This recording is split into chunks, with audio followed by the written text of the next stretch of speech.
ਬਿਸਮਿਲ੍ਲਾਹਿਰਰਹਿਮਾਨਿਰਰਹੀਮ। ਮੈਂ ਜੀ ਮੁਹੰਮਦ ਸਰਫਰਾਜ਼, ਨਾਲ ਮੇਰੇ ਨੇ ਜਨਾਬ ਅਸਾਮਾ ਸੰਧੂ ਸਾਹਿਬ। ਅਸੀਂ ਇਸ ਵੇਲੇ ਹਾਜ਼ਰ ਹਾਂ ਮੀਆਂ ਅਹਿਮਦ ਸਈਦ ਸਾਹਿਬ ਦੇ ਕੋਲ ਲਾਹੌਰ, ਉਹਨਾਂ ਦੇ ਦੌਲਤਖਾਨੇ 'ਤੇ।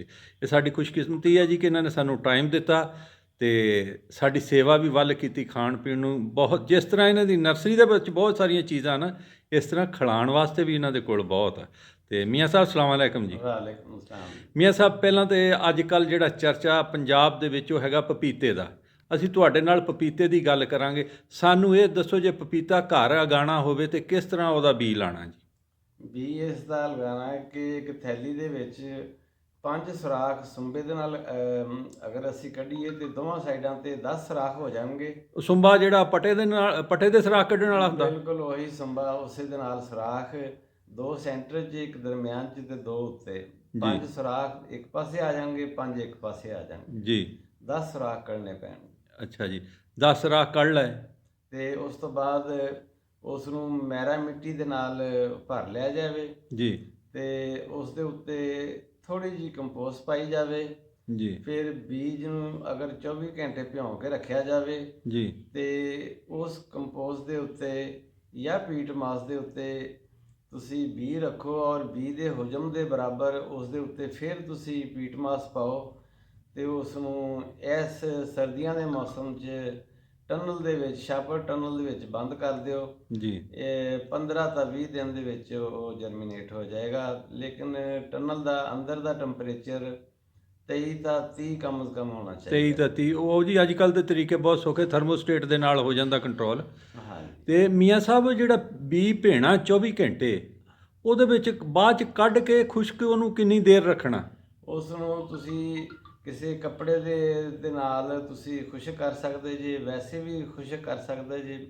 ਇਹ ਕੋਈ ਏਡਾ ਕੋਈ ਮਸਲਾ ਨਹੀਂ ਹੈ। ਨਹੀਂ, ਕਈ ਕਹਿੰਦੇ ਉਹਨੂੰ 5 ਘੰਟੇ ਰੱਖੋ, ਕਈ ਕਹਿੰਦੇ 24 ਘੰਟੇ ਖੁਸ਼ਕ ਰੱਖੋ, ਕਈ ਕਹਿੰਦੇ 2 ਘੰਟੇ। ਉਹ ਕੀ ਹੈ? ਇਹ ਫਜ਼ੂਲ ਗੱਲਾਂ ਨੇ। ਬੀ ਜਰਮੀਨੇਟ ਹੋ ਜਾਏਗਾ ਜੀ।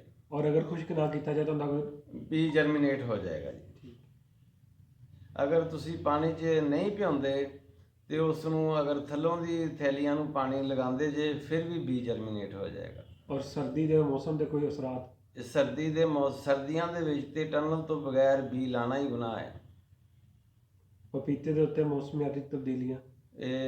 ਹਰ 5 ਸਾਲ ਬਾਅਦ ਇਹ ਸਾਡੇ ਇਸ ਪੰਜਾਬ ਦੇ ਵਿੱਚ ਇੰਨੀ ਕੁ ਸਰਦੀ ਪੈਂਦੀ ਹੈ ਕਿ ਇਹ ਸਾਡਾ ਜਿਹੜਾ ਪਪੀਤਾ ਹੈ, ਜਿਹੜਾ ਪੱਤੋਗੀ ਤੋਂ ਉਤਲਾ ਏਰੀਆ ਹੈ, ਜਿਸ ਤਰ੍ਹਾਂ ਕਸੂਰ ਹੈ, ਲਾਹੌਰ ਹੈ, ਗੁਜਰਾਤ ਹੈ, ਗੁਜਰਾਂਵਾਲੇ, ਇਹ ਸਾਈਡਾਂ ਜਿਹੜੀਆਂ ਨੇ, ਇਹ ਪਪੀਤੇ ਵਾਸਤੇ ਬਿਲਕੁਲ ਗੈਰ ਮੌਜ਼ੂਨ ਨੇ। ਯਾਨੀ ਇਹਨਾਂ ਇਲਾਕਿਆਂ 'ਚ ਪਪੀਤਾ ਨਹੀਂ ਲਾਣਾ ਚਾਹੀਦਾ? ਇਹਨਾਂ ਇਲਾਕਿਆਂ ਦੇ ਵਿੱਚ ਪਪੀਤਾ ਸਰਦੀਆਂ ਦੇ ਵਿੱਚ ਸਰਵਾਈਵ ਨਹੀਂ ਕਰਦਾ ਜੀ। ਉਹ ਦਸੰਬਰ ਦੇ ਵਿੱਚ ਉਸ ਦੇ ਪੱਤੇ ਖਰਾਬ ਹੋਣੇ ਸ਼ੁਰੂ ਹੋ ਜਾਂਦੇ ਨੇ। ਕੱਦ ਉਸ ਦਾ ਹੋ ਜਾਂਦਾ ਵੱਡਾ, 6 ਤਾਂ 8 ਫੁੱਟ ਜੀ। ਤੇ ਜਨਵਰੀ ਫਰਵਰੀ ਦੇ ਵਿੱਚ ਉਹ ਜਿਹੜਾ ਤਿਆਰ ਪਪੀਤਾ ਹੈ, ਉਹ ਪਹਿਲੇ ਉਹ ਨਰਮ ਹੁੰਦਾ ਹੈ, ਫਿਰ ਉਹ ਕਾਲਾ ਹੁੰਦਾ ਹੈ, ਫਿਰ ਉਸ ਤੋਂ ਬਾਅਦ ਪੌਦਾ ਹੀ ਗਿਰ ਜਾਂਦਾ ਹੈ। ਯਾਨੀ ਤੁਹਾਡੇ ਮੁਤਾਬਕ ਇਸ ਏਰੀਏ 'ਚ ਪਪੀਤਾ ਇਸ ਏਰੀਏ ਦੇ ਵਿੱਚ ਕਮ ਅਜ਼ ਕਮ 50% ਪੌਦੇ ਸਰਦੀ ਦੇ ਨਾਲ ਜ਼ਾਇਆ ਹੋ ਜਾਂਦੇ ਨੇ। ਅੱਛਾ, ਇਹ ਦੱਸੋ ਕਿ ਇਹ ਜਿਹੜਾ ਹੁਣ 2020 ਸਾਲ ਜਾ ਰਿਹਾ, ਇਹਦੇ 'ਚ ਤਾਂ ਸਰਦੀ ਬਹੁਤ ਪੈ ਰਹੀ ਆ। ਇਹ ਪਪੀਤੇ ਲਈ ਇਹਨਾਂ ਇਲਾਕਿਆਂ ਨੂੰ ਤੁਸੀਂ ਕਹਿੰਦੇ ਹੀ ਨਹੀਂ ਲਾਣਾ ਚਾਹੀਦਾ, ਜਾਂ ਬਾਅਦ ਦੇ ਵਿੱਚ ਲਾਇਆ ਵੀ ਜਾ ਸਕਦਾ? ਇਹਨਾਂ ਇਲਾਕਿਆਂ ਦੇ ਵਿੱਚ ਤੇ ਮੇਰਾ ਖਿਆਲ ਹੈ ਕਿ ਪਪੀਤਾ ਲਾਣਾ ਹੀ ਨਹੀਂ ਚਾਹੀਦਾ। ਇਹ ਕਾਸ਼ਤਕਾਰ ਦਾ ਬਹੁਤ ਵੱਡਾ ਐਸਾ ਲਾਸ ਹੋਏਗਾ ਜਿਹੜਾ ਸੋਚਿਆ ਵੀ ਨਹੀਂ ਜਾ ਸਕਦਾ। ਇਤਨੇ ਖਰਚੇ ਤੋਂ ਬਾਅਦ ਇਸ ਵੇਲੇ ਫਲ ਬਿਲਕੁਲ ਤਿਆਰ ਹੈ, ਲੇਕਿਨ ਮੌਸਮ ਨੇ ਕਾਸ਼ਤਕਾਰਾਂ ਦਾ ਬਹੁਤ ਬੁਰਾ ਹਾਲ ਕਰਨਾ ਹੈ। ਪਪੀਤੇ ਦੀ ਫਸਲ ਅਗਰ ਛਾਪਰ ਦੇ ਵਿੱਚ, ਟਨਲ ਛਾਪਰ ਦੇ ਵਿੱਚ ਕਿਸੇ ਨੇ ਇਹ ਬੰਦ ਕੀਤੀ ਹੋਈ ਹੈ ਫਸਲ, ਉਹ ਬਚ ਜਾਣਗੇ, ਉਹ ਵੀ 50% ਬਚਣਗੇ। ਲੇਕਿਨ ਸਰਦੀ ਉਸ ਟਨਲ ਦੇ ਵਿੱਚ ਵੀ ਵੜ ਜਾਂਦੀ ਹੈ, ਫਿਰ ਵੀ ਡਰ ਰਹਿੰਦਾ ਹੈ ਕਿ ਉਹਦੇ ਵਿੱਚ ਪਪੀਤਾ ਖਰਾਬ ਹੋ ਸਕਦਾ ਹੈ। ਇਹ ਮੀਆਂ ਸਾਹਿਬ, ਇਹ ਟਨਲ ਦੀ ਲੋੜ ਕਿੱਡੇ ਕੁ ਪਪੀਤੇ ਤੱਕ ਰਹਿੰਦੀ ਆ? ਟਨਲ ਜ਼ਿਆਦਾਤਰ ਤੇ ਛੋਟਿਆਂ ਤੇ ਪੈਂਦੀ, ਵੱਡਿਆਂ ਪੌਦਿਆਂ ਦੇ ਉੱਤੇ ਤੇ ਫਿਰ ਨਾਮੁਮਕਿਨ ਹੋ ਜਾਂਦੀ ਹੈ। ਪੌਦਾ 8-8 10-10 ਫੁੱਟ ਦਾ ਹੋ ਜਾਂਦਾ ਤੇ ਫਿਰ ਇਹ ਬਹੁਤ ਹੀ ਕਾਸਟਲੀ ਪੈਂਦੀ ਹੈ, ਜਿਹੜੀ ਮੇਰਾ ਖਿਆਲ ਹੈ ਕਿ ਬਹੁਤ ਘੱਟ ਕਾਸ਼ਤਕਾਰ ਨੇ ਜਿਹੜੇ ਵੱਡੇ ਪਪੀਤਿਆਂ ਦੇ ਉੱਤੇ ਟਨਲ ਲਗਾਉਂਦੇ ਨੇ। ਵੱਡਿਆਂ ਤੇ ਨਾਮੁਮਕਿਨ ਜਿਹਾ ਵੀ ਹੋ ਜਾਂਦਾ ਜੀ। ਹਾਂ ਤੇ ਕੋਈ ਐਸੀ ਚੀਜ਼ ਕਹਿੰਦੇ ਕੋਈ ਐਸੀਆਂ ਸਪਰੇਆਂ ਆਈਆਂ ਜਿਹੜੀਆਂ ਕੋਰੇ ਦਾ ਜਾਂ ਠੰਡ ਦਾ ਅਸਰ ਜ਼ਾਇਲ ਕਰਦੀਆਂ, ਕੋਈ ਹੈ ਜੀ? ਇਹ ਸਪਰੇਆਂ ਆਈਆਂ ਨੇ, ਬਹੁਤ ਸਾਰੀਆਂ ਸਪਰੇਆਂ ਖਾਦਾਂ ਆਈਆਂ ਨੇ, ਲੇਕਿਨ ਇਹ ਵਕਤੀ ਤੌਰ ਤੇ 1-2 ਦਿਨ ਅਸਰ ਕਰਦੀਆਂ ਨੇ, ਉਸ ਤੋਂ ਬਾਅਦ ਫਿਰ ਉਹ ਬੇਅਸਰ ਹੋ ਜਾਂਦੀਆਂ ਨੇ। ਇਹਨਾਂ ਦਾ ਇਹ ਕੋਈ ਫਾਇਦਾ ਨਹੀਂ। ਇਹ ਜਿਸਲੇ -ਡਿਗਰੀ ਆਂਦਾ ਹੈ ਤੇ ਪਪੀਤੇ ਵਾਸਤੇ ਫਿਰ ਬਹੁਤ ਹੀ ਡੇਂਜਰਸ ਹੋ ਜਾਂਦਾ, ਫਿਰ ਕੋਈ ਦਵਾਈ ਵੀ ਅਸਰ ਨਹੀਂ ਕਰਦੀ। ਤੁਸੀਂ ਕਿਹਾ ਕਿ 2 ਦਿਨ 3 ਦਿਨ ਇਹਨਾਂ ਦਾ ਅਸਰ ਰਹਿੰਦਾ ਹੈ। ਅਗਰ ਹਰ 2-3 ਦਿਨ ਦੇ ਬਾਅਦ ਇਹਨੂੰ ਰਿਪੀਟ ਕੀਤਾ ਜਾਏ ਤਾਂ ਫਿਰ ਕੋਈ ਫਾਇਦਾ ਹੁੰਦਾ ਜਾਂ ਨਹੀਂ? ਫਾਇਦਾ ਫਿਰ ਵੀ ਨਹੀਂ ਹੋਏਗਾ ਕਿ ਉਹ ਇਤਨਾ ਕੁ ਕਾਸਟਲੀ ਹੋ ਜਾਏਗਾ ਕਿ ਉਹ ਕਿਸਾਨ ਦੇ ਵਾਸਤੇ ਇਹ ਖਰਚਾ ਇਤਨਾ ਕਿਸਾਨ ਸਾਡਾ ਕਰ ਹੀ ਨਹੀਂ ਸਕਦਾ।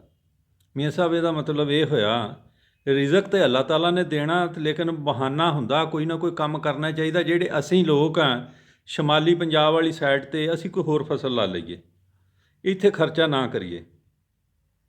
ਜੀ ਇਹ ਪਪੀਤੇ ਦੀ ਜਗ੍ਹਾ ਤੇ ਅਗਰ ਹੋਰ ਕਾਫੀ ਫਸਲਾਂ ਨੇ, ਨਵੀਆਂ ਫਸਲਾਂ ਨੇ, ਜਿਨ੍ਹਾਂ 'ਚ ਸ਼ੱਕਰਕੰਦੀ ਹੈ, ਲੈਮਨ ਹੈ, ਗ੍ਰਾਫਟਡ ਜਾਮਨ ਲਗਾ ਸਕਦੇ ਜੀ, ਗ੍ਰਾਫਟਡ ਸ਼ਹਿਤੂਤ ਲਗਾ ਸਕਦੇ ਜੀ ਫਲਾਂ ਦੇ ਵਿੱਚੋਂ। ਹੋਰ ਜੈਕ ਫਰੂਟ ਲੱਗ ਸਕਦਾ, ਉਸ ਦੀ 2 ਸਾਲ ਅਗਰ ਤੁਸੀਂ ਟੇਕ ਕੇਅਰ ਕਰੋ ਤੇ ਉਹ ਇੱਥੇ ਫਲ ਦੇਗਾ। ਐਵਾਕਾਡੋ ਬਹੁਤ ਹੀ ਕਾਸਟਲੀ ਫਲ ਹੈ, ਉਹ ਫਲ ਦੇ ਸਕਦਾ ਹੈ। ਪੈਸ਼ਨ ਫਰੂਟ ਫਲ ਦੇ ਸਕਦਾ। ਹੋਰ ਇਸ ਤਰ੍ਹਾਂ ਬਹੁਤ ਸਾਰੇ ਐਸੇ ਯੂਨੀਕ ਫਲ ਨੇ ਜਿਹੜੇ ਸਾਡੇ ਉਤਲੇ ਪੰਜਾਬ ਦੇ ਵਿੱਚ ਇਹ ਪੈਦਾ ਕੀਤੇ ਜਾ ਸਕਦੇ ਨੇ। ਮੀਆਂ ਸਾਹਿਬ ਬਹੁਤ ਬਹੁਤ ਸ਼ੁਕਰੀਆ ਜੀ, ਤੁਸੀਂ ਬੜਾ ਟਾਈਮ ਦਿੱਤਾ ਸਾਨੂੰ ਤੇ ਸਾਨੂੰ ਬੜੀਆਂ ਮੁਫੀਦ ਗੱਲਾਂ ਦਸੀਆਂ। ਉਮੀਦ ਹੈ ਕਿ ਤੁਸੀਂ ਆਇੰਦਾ ਵੀ ਰਹਿਨਮਾਈ ਫਰਮਾਉਂਦੇ ਰਹੋਗੇ ਪਹਿਲੇ ਦੀ ਤਰ੍ਹਾਂ, ਔਰ ਜਿਹੜੇ ਕਾਸ਼ਤਕਾਰ ਤੁਹਾਨੂੰ ਫੋਨ ਕਰਨ ਉਹਨਾਂ ਦੀ ਵੀ ਰਹਿਨਮਾਈ ਕਰਦੇ ਰਹੋਗੇ ਜੀ। ਇਨਸ਼ਾਅੱਲਾ ਜੀ। ਬਹੁਤ ਬਹੁਤ ਸ਼ੁਕਰੀਆ ਜੀ, ਜਜ਼ਾਕ ਅੱਲਾ ਜੀ। Thank you. ਪਾਕਿਸਤਾਨ ਜ਼ਿੰਦਾਬਾਦ ਜੀ। ਜਿੰਦਾਬਾਦ।